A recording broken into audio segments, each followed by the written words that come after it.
This year's festival, there have been so many challenges, and one of the biggest things is that we have a commitment to New Orleans musicians. I mean, that's what we're about. In the past, we've been able to tell Kermit Ruffin, here's your parking pass, here's this amount of money, and we'll see you at the gig. Now it's how many of you musicians do we have to fly in, how many hotel rooms. So the budget issues have become radically different for New Orleans musicians. I mean, so many of them are out of town. So, I'm dealing, the problems always end up, in somebody's lap, and usually it's, I'll get a call today and it's like, well, why isn't Henry Butler performing at the festival? And then you get into the issues of what the artist agent wanted and what we were willing to pay, and can we go back now that all the negotiations have fallen down. So it's been tough. I mean, I think one of the biggest things was tracking everybody down, and with again a smaller staff. So we've been able to sort of rectify most of that. I think you have a wide variety selection of New Orleans musicians, but there are many, many musicians here who are not performing at the festival.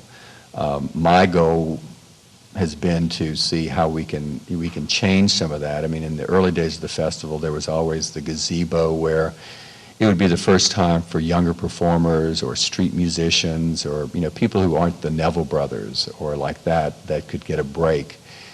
And hopefully we can do that in the future. This year there'll be some people that are missing that really should be there. And some of it was just through negotiations or miscommunication or whatever.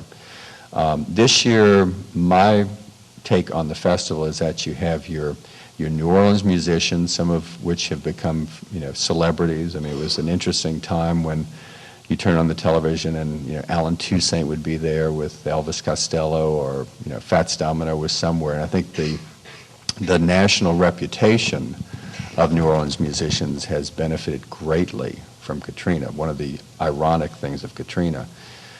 But we have the New Orleans musicians, and then you have this higher level of big names. And my interest is sort of the in-between, the more alternative groups, the younger groups that are coming out of Athens, Georgia, and throughout the South and Texas.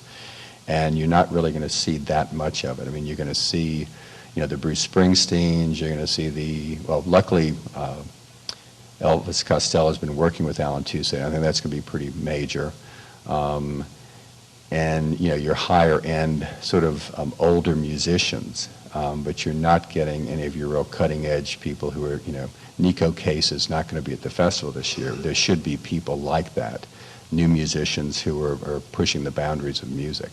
So you're going to get New Orleans musicians, and then I think your higher superstars that are coming in, the Paul Simons, the Bob Dylans, those types. But I do think that, I think last year was a pretty exciting year for New Orleans musicians because of the quality of the overall talent. And this year, of course, it'll have a different impact of, God, it's great to be back. Some of these people have not seen each other. I think it's going to be to me, the Jazz Fest, the really good thing about it this year, and there are many good things, I hate to be negative, but that's my nature, is that this will be the major, reunion of the New Orleans music scene. We've seen it growing slowly, but nobody has really been able to afford to fly everybody back and book them and, risk, whatever.